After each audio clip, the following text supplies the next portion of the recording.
How has this not been done before? Hey Jessies, Woobies, Oomies and Beamos, and welcome to the video. Mario Kart Deluxe is my all-time favourite racing game, and for good reason. The tracks in this game can be insane, and one of the things I love doing on these tracks is driving over the dash panels, probably because it's fun to do, and the visuals make it even better. And for today's challenge, I'm going to be trying to beat this game whilst hitting every dash panel. The rules are simple. To beat the game, I need to reach the credits, which means beating every cup in any class. For a track to be possible, I have to be able to drive over every dash panel at least once during the race. So let's start.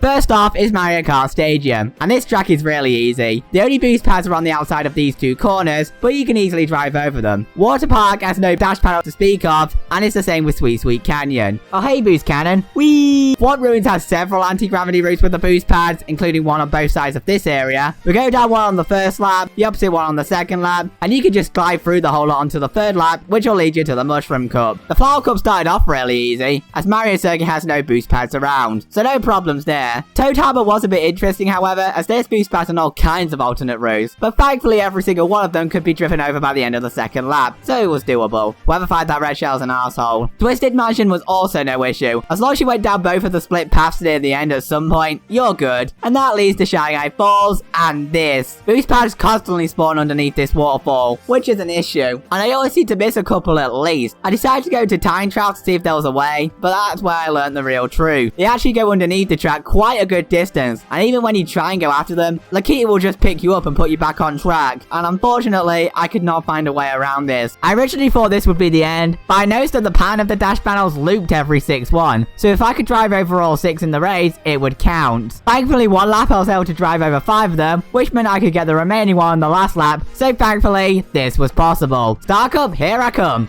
Kicking off the Star Cup, Sunshine Airport has a few dash panels and ramps you need to go over, but all of these are en route. The one where you abuse Sea Life has a couple of dash panels in this area, but they're only on 2 of the routes, so you can drive over all of those before your final lap. Electrodrome's boring and having no dash panels were the reasons why. Next, Mount Warrior was something I was concerned about going into this challenge, as this track is point A to point B, so it may end up well being that we actually have to drive back to drive over every dash panel, and unfortunately, my worst fears were realised very early on. The first section wasn't an issue, but at the beginning of the second section, during the glide, there's 2 dash panels we need to hit. Getting over one's easy, but unfortunately, there's no way back to get to the other one. You had to drive over both of them on the first time round, and after several failed attempts, yeah, somehow I was able to pull it off. But oh boy, that was not the end of it, because right after that, there's the respawning dash panels on the side of the dam. But like the ones on Shanghai Falls, they're on loops, so they're all doable. Then there's this one you need to back up into, and the one in the forest. And then the final section during the Winter Olympics, you have this massive ski jump at the end that's littered with the dash panels. You had to backtrack to drive over them all, thanks Lakito. After which the track was doable. I did end up sadly finishing in dead last, but because I was already mathematically guaranteed a place in the top 3 after winning the other 3 races in the Star Cup, that was not a problem.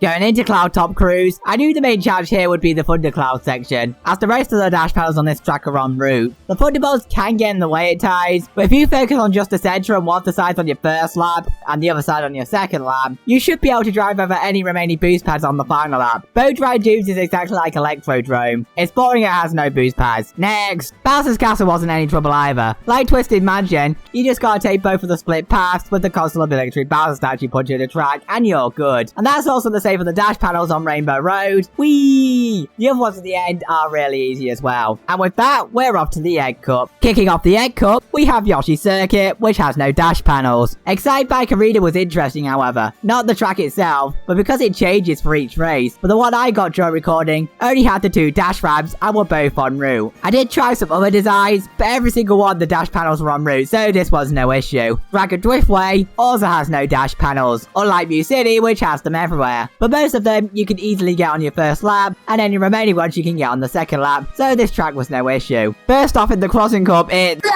which has no dash panels. Cheese Slide was also no issue, with the only dash ramp being en route. Wildwoods again was also a non-issue, with the only dash panels being on these 4 leaves at the end, of which you can easily drive over 3 of them on your first lap, and go over the other one on the second lap. And it doesn't matter which season you get in Animal Crossing, they're all possible. Oh hey Blue Shell, bye Blue Shell. A very easy cup. Moo Moo Meadows only has the 1 dash panel to drive over, so just casually lap someone right at the end of the track and you're all good. Mario Circuit for the GBA also had a couple of dash dash panels to drive over, but again, there was no issues, which was also the case for Cheap Cheap Beach. Toad's Turnpike wasn't quite as simple, however. The ones on the wall were really easy, but some of the vehicles also have a dash panel to drive over. But as far as I can tell though, there's only 2 of those on the track, and both of those can be driven over on the same. Okay, how did I manage to go over that? Meh, problem solved. So the Shell Cup's also really easy. And believe it or not, the Banana Cup was even easier. Both for Dry Desert and Donut Place 3 have no dash panels in sight. Royal Raceway has a dash ramp on a shortcut that you should probably use a mushroom for, with the other dash panels right before the glide. And all of the ones on DK Jungle were en route, so we're very quickly off to the Leaf Cup. Wario Stadium was up first in the Leaf Cup, and there's a lot of dash panels around here, thankfully all of which can be driven over on the first lap. Sherbet Lab was a bit interesting, because I knew there's a lot of different routes here, but as far as I can tell, it's just these ones on the first alternate route. Melody Motorway also was no issue. Honestly, these outside turns are more of a threat to your first place rather than the challenge. Yoshi Valley scared me initially, as there's alternate routes galore here, but thankfully after doing some exploring, there's not a single dash panel in this track, so that's a headache save. And with that, we're off to the Lightning Cup already. It started out pretty good. TikTok Clock had the dash panels on either side of the clock, but you can easily drive over those on different laps. Piranha Plant Pipeway, however, was another story. Most are easy, but then there's this one near the end. Initially, I didn't get enough height from the gushers coming out of the pipe, and I knew that thing's not often on by the time we get to the final lap, so I had to backtrack until Lakitu decided to pick me up. Very fortunately, however, he dropped me off right in front of it, and I was able to just about get enough height